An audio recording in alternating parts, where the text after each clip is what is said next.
నమస్తే నేను మీ కుప్ప పద్మిని ఇన్నాళ్ళు మీ సపోర్ట్ ని నాకు అందిస్తూ మీ ప్రేమని నాకు అందిస్తున్న ప్రతి ఒక్కరికి కృతజ్ఞతలు ఇప్పుడు చూడబోతున్న ఈ వీడియో కూడా ఖచ్చితంగా మీకు ఉపయోగపడుతుంది లైక్ షేర్ అండ్ సబ్స్క్రైబ్ చేసి మీ ఇష్టాన్ని అలాగే మీ సపోర్ట్ ని నాకు అందించండి అలాగే ఈ వీడియో పట్ల మీ అభిప్రాయాన్ని కమెంట్ సెక్షన్ లో కమెంట్ చేసి నాకు తెలియజేయండి నమస్తే వెల్కమ్ టు అవర్ ఛానల్ నేను పద్మిని ప్రస్తుతంతో పాటు వేదిక ఆస్ట్రాలజర్ అవినాష్ దాస్ గారు ఉన్నారు మాట్లాడదాం అవినాష్ గారు నమస్తే అండి నమస్తే అండి ఓం నమః శివాయ ఓం నమో వెంకటేశాయ అవినాష్ గారు కొబ్బరికాయ అనేది డెఫినెట్ గా మన సనాతన ధర్మంలో దానికి చాలా చాలా పెద్ద పీఠం వేశారు చాలా పవిత్రమైనటువంటి పదార్థం కదా ప్రతి పూజలో కావచ్చు అసలు కలసం పెట్టుకునేటప్పుడు కానీ అసలు చాలా ఇంకల్కేట్ చేశారు కొబ్బరికాయను అయితే ఈ కొబ్బరికాయ విషయంలో ఒకవేళ అది కుళ్ళిపాయ గనక ఒకవేళ కొట్టినప్పుడు కుళ్ళిపాయ గనక కనపడితే కింద భయానికి బాధకి కూడా లోనవుతూ ఉంటారు పువ్వు వస్తే సంతోషపడుతూ ఉంటారు అసలు కొబ్బరికాయకు ఉన్నటువంటి ఇంపార్టెన్స్ ఏంటి ఏంటి ఒకవేళ కుళ్ళిపోతే ఏంటి పువ్వు వస్తే ఏంటి అని తెలుసు కానీ రీజనింగ్ ఒకసారి కొబ్బరికాయ అంటే ఏదైనా స్టార్ట్ చేసే ముందు కొబ్బరికాయతో స్టార్ట్ చేస్తాం జీవితం ఉంది కేతు దశతో మొదలవుతుంది ఫస్ట్ దశ మానవ జన్మ బేసిక్గా ఫస్ట్ చెప్తున్నా ఫస్ట్ జన్మ ఫస్ట్ దశ మనిషి జీవితం అనేది అవునా ఎవరికైనా ఫస్ట్ జన్మ కేతు దశతో స్టార్ట్ అవుతుంది మధ్యలో చనిపోతే మళ్ళీ అక్కడ నుంచి కంటిన్యూ అవుతుంది అది వేరు ఫస్ట్ ఎప్పుడైనా లిస్ట్ తెలుసు కదా మీకు కేతు సన్ సో ఇప్పుడు పాయింట్ ఏంటి ఈ కొబ్బరికాయ అనేది రాహు కేతు రెండింటికి రిలేట్ ఉంటుంది అమావాస్య పౌర్ణమి సో రాహు అంటే కొబ్బరికాయ కుళ్ళిపోతుంది అది కేతు అయితే కొబ్బరికాయలో పువ్వు వస్తుంది సో పౌర్ణమి అమావాస్య అసలు పౌర్ణమి అమావాస్య ఏంటి ఒక రోజు ఆ రోజు అమావాస్య ఆ రోజు ఏకాదశి ఆ రోజు పౌర్ణమి ఆ రోజు పంచమి అంటే ఒక రోజు ఎనర్జీకి తగ్గట్టు ఆ తిథిని ఒక పేరు పెట్టారు దాని పేరే అమావాస్య లేకపోతే దాని పేరే పౌర్ణమి కదా ఇప్పుడు ఇవాళ పౌర్ణమి అనుకోండి ఫర్ ఎగ్జాంపుల్ ఇవాళ పౌర్ణమినే కదా ఫర్ ఎగ్జాంపుల్ ఇవాళ పౌర్ణమి అనుకోండి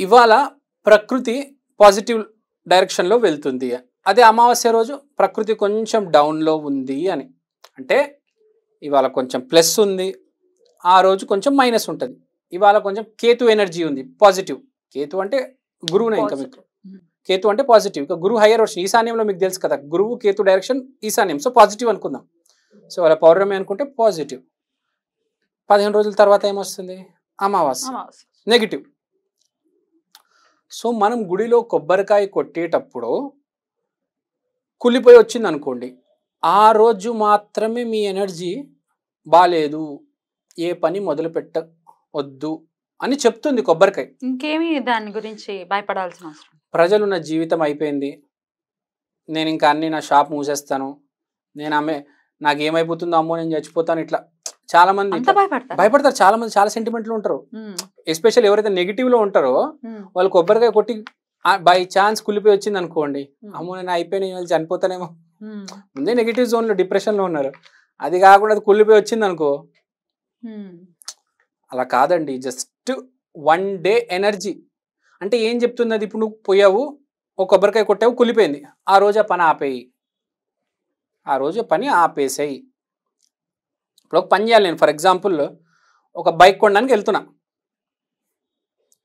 కొనడానికి వెళ్ళే ముందు దేవుడు కొంచెం దండం పెట్టుకొని వెళ్తున్నా కొబ్బరికాయ కొట్టాను కుళ్ళిపోయి వచ్చింది వెళ్ళొద్దు బాబు అని చెప్తా నేను ఓకే సరే లేకపోతే ఒక బండి కొనేసా బండి పూజ చేసా కొబ్బరికాయ కొడితే కుళ్ళిపోయి వచ్చింది ఆ బండి తీసుకెళ్ళి ఇంట్లో పెట్టేయి మళ్ళీ నెక్స్ట్ డే కొబ్బరికాయ కొట్టు పువ్వు వచ్చిందంటే అప్పుడు దానికి నాకు యాక్సిడెంట్ అయిపోతుంది అంటే అప్పటికప్పుడు గుడి బయట కొట్టినప్పుడు కుళ్ళిపోయి వచ్చింది అనుకోండి అమ్మో నాకు యాక్సిడెంట్ అయిపోతుంది నేను చనిపోతా నాకు బండి వద్దు ఇప్పుడు గుడికి వెళ్ళినప్పుడు కూడా ఒక్కొక్కసారి ఇట్లా కుళ్ళిపోయి వస్తూ ఉంటాయి గుడిలో కొట్టినప్పుడు అప్పుడు ఏం లేదండి జస్ట్ 1 డే ఎనర్జీ అది ఆ 1 డే కొంచెం జాగ్రత్తగా ఉంటది నెగిటివ్ ఉంటది ఒక విసుగు ఇరిటేషన్ ఏంటిది ఏం జరుగుతుంది మనిషికి అప్పుడప్పుడు జరుగుతుందండి మనిషి అన్నాక ఒక ఎనర్జీనే కదా మనం నెగిటివ్ ఆలోచిస్తాం ఈరోజు దాని రిజల్ట్ ఉంటుంది మనం పాజిటివ్ ఆలోచిస్తే ఈరోజు మంచి పాజిటివ్ రిజల్ట్ ఉంటుంది కదా సో కుళ్ళిపోయినప్పుడు ఆ రోజు కొంచెం జాగ్రత్తగా ఏమీ చేయకుండా ఇంట్లో కూర్చోండి ఆఫీస్లో ఉన్నారనుకోండి జాగ్రత్త ఎవరితో ఎక్కువ మాట్లాడకండి అంటే నేను బేసిక్గా చెప్పేది ఏంటంటే జనాలు ఇంకా భయం వేస్తే గురు చరిత్ర చదవండి. కింద మీద అయిపోయి అమ్మో నా జీవితం నేను చనిపోతాను, నాకు యాక్సిడెంట్ అయిపోతుంది, నాకు సీనియర్స్తో గొడవ అయిపోతుంది అని అనుకోవద్దు. ఫస్ట్ ఆఫ్ ఆల్ నెగిటివ్ ఏది తీసుకోవద్దండి. ఇప్పుడు ఎలా ఉంటుందంటే చాలామంది మాకు పాపగ్రహాలు సరైన రాసుల్లో లేవు, మాకు పుణ్యగ్రహాలు సరైన రాసుల్లో లేవు, మాకు ఇక్కడ అది ఉంది ఇక్కడ అది ఉంది. ఏమొద్దురా బాబు ప్లీజ్, సైలెంట్గా ఉంటారా నాయన, నీకు దండం పెడతా. అవి ఏమి కాదురా బాబు, జాతకం అనేది దాన్ని మించింది, గ్రహాలు రాసులు మించింది, దేవుడు ఉన్నాడు పైన, అతను చూసుకుంటాడు. నీ పని నువ్వు చేసుకుంటూ పో, సరైన దారిలో పో, ఇంటెన్షన్ కరెక్ట్గా ఉండాలి, చేస్తున్న పని రిజల్ట్ రాకపోయినా చేస్తూ ఉండాలి, అప్పుడే రిజల్ట్ వస్తుంది. రిజల్ట్ రావట్లేదు అని పని ఆపేస్తే, ఇప్పుడు చాలా సింపుల్, సచిన్ టెండూల్కర్ క్రికెట్ నేర్చుకుంటాడు చిన్నప్పుడు, 2 దెబ్బలు తగిలి ఆపేసి ఉంటే గాడ్ ఆఫ్ క్రికెట్ అలా ఏ ఉండేవారు కదా. ఉంటాయి హర్డిల్స్ అనేవి ఉంటాయి లైఫ్ లో ఉంటాయి. ఇప్పుడు చాలా మంది చెన్నైకి వచ్చారు, అవకాశం దొరకలేదని, ఇప్పుడు రవితేజ లాంటి వాళ్ళు అవకాశం దొరకలేదని ఆపేసి ఉంటుంటే చాలా మంది ఆపేస్తారండి. 199 మంది ఆపేస్తారు. ఆపొద్దు, కంటిన్యూ చెయ్యండి, డబ్బులు రాకపోయినా కంటిన్యూ చెయ్యండి, పని ఆపొద్దు. మీకు ఆ పని వచ్చు, ఆ పని ఇష్టం, కానీ ఆ పని కలిసి రావట్లేదు. టైం వచ్చినప్పుడు డబ్బులు వస్తాయి. ఇవాళ నువ్వు ఒక పని చేయవచ్చు, కానీ నీకు అది ఇష్టం లేదు, అది ఫ్యూచర్లో నీకు కలిసి రాదు. ఈ పని నీకు ఇష్టం, ఇవాళ డబ్బులు లేవు, కానీ రేపు మంచి స్థాయికి తీసుకెళ్తుంది. ప్యాషన్తో పని చేస్తే, ప్యాషన్తో పని చేయి. నువ్వు ఇప్పుడు సినిమా యాక్టర్ అవ్వాలనుకుంటున్నావు, అవకాశాలు దొరకట్లేదు, యాక్టింగ్ మానేయకు, యాక్టింగ్ వదిలేకు. ఆ యూట్యూబ్ ఛానల్, నీ సొంత ఫోన్ ఉంది కదా, ఆ యూట్యూబ్లో చిన్న యాక్టింగ్ చేసే షార్ట్ ఫిల్మ్స్ ఏదో అప్లోడ్ చేస్తూ ఉండు, చిన్నగా చేస్తూ ఉండు. సినిమాలో కంపెనీ ఆర్టిస్ట్గా, టీవీ సీరియల్స్లో క్యారెక్టర్ ఆర్టిస్ట్గా చేస్తూ ఉండు కుదిరినంత వరకు. లేదు సొంత యూట్యూబ్ ఛానల్, ఇన్స్టాలో రీల్స్ అయినా చేసుకో, పని ఆపొద్దండి. మంచి యాక్టర్కి, అవకాశం ఉన్న యాక్టర్కి, ఇంట్లో ఖాళీ కూర్చున్న యాక్టర్కి తేడా ఏంటో తెలుసా అండి? చాలామంది ఏమనుకుంటారంటే యాక్టింగ్ ఎవరైతే బాగా చేస్తారో వాళ్ళకి అవకాశాలు వచ్చేస్తాయి, యాక్టింగ్ ఎవరైతే సరిగ్గా చేయలేరో వాళ్ళకి అవకాశాలు రావు అనుకుంటారు. కానీ నిజమేందంటే మీరు చూడండి, చాలామందికి యాక్టింగ్ రాకుండా విపరీతమైన అవకాశాలు వస్తాయి. అదే రోలు, నాన్న రోల్ ఉంటుంది, 100 సినిమాలు అదే రోల్ చేస్తాడు వాడు. ఎందుకంటే వాడు యాక్టింగ్ని ఏ రోజు వదలలేదు. అవకాశం రోల్ రాలేదని చెప్పేసి ఆడిషన్ ఇవ్వడం మానలేదు.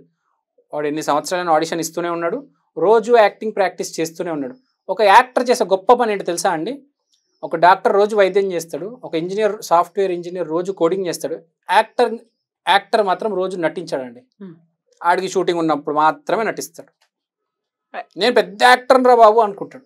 అట్లా కాదు, నువ్వు ఇంట్లో ఉన్నా నటించాలి, ఆడిషన్కి వెళ్ళాలి. లేకపోతే నేను షూటింగ్ ఉన్నప్పుడే నటిస్తాను, ఆడిషన్ ఉన్నప్పుడే నటిస్తాను కాదు, అదొక ప్యాషన్ ఉండాలి. నేను కొంతమంది ఆర్టిస్టులు చూశాను, విపరీతమైన ప్యాషన్ ఉంటుంది, అదే ముందుకు తీసుకెళ్తుంది. కన్సిస్టెన్సీ మెయింటైన్ చేయాలి, పని చేసే సంబంధించి ఏమి వర్తించే పరిస్థితి ఉండదు అని చెప్తున్నారు. రైట్, చాలా బ్యూటిఫుల్ గా ఎక్స్ప్లెయిన్ చేశారు. థ్యాంక్ యూ సో మచ్ అండి. నమస్తే. నమస్తే.